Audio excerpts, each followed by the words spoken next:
Hello friends, இன்றைக்கி நம்ம வீட்டில் டின்னர் என்னன்னு பாருங்கள். இட்லி. இந்த இட்லி வந்து நம்ம ரேஷன் அரிசியில் செஞ்ச இட்லி தான் ஃப்ரெண்ட்ஸ்.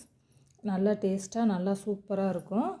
இது பாருங்கள், நம்ம வச்ச தேங்காய் சட்னி சரிங்களா. இது கார சட்னி பாருங்கள். இது பச்சை துவரை காய் இருக்குது பார்த்திங்களா, அதை வாங்கி உரித்து நம்ம வச்ச துவரை குழம்பு பாருங்கள். இது நல்லாயிருக்கும், நம்ம இட்லி தோசைக்கு சாப்பிட்றதுக்கு நல்லா கறி மாதிரி இருக்கும் ஃப்ரெண்ட்ஸ். பச்சை துவரையை வாங்கி நம்ம உரித்து நீங்கள் குழம்பு வச்சு பாருங்கள், வேக வச்சு செம்ம டேஸ்ட்டாக இருக்கும். பயிறு சாப்பிட்றதுக்கு நல்லா மாவாக கறியாக நம்ம பட்டர் சோயா சாப்பிடுவோம்ல, அது மாதிரி இருக்கும் ஃப்ரெண்ட்ஸ்.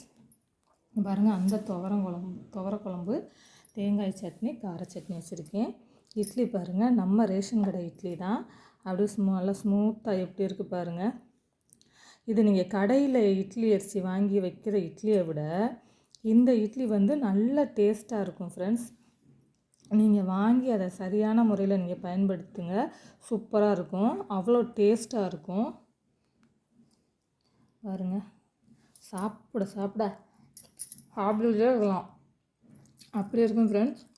ஓகே ஃப்ரெண்ட்ஸ், நம்மளோட சேனல் மதுரை பாண்டிச்செல்வி சேனலை லைக் பண்ணுங்கள், ஷேர் பண்ணுங்கள், சப்ஸ்கிரைப் பண்ணுங்கள். Thank you friends.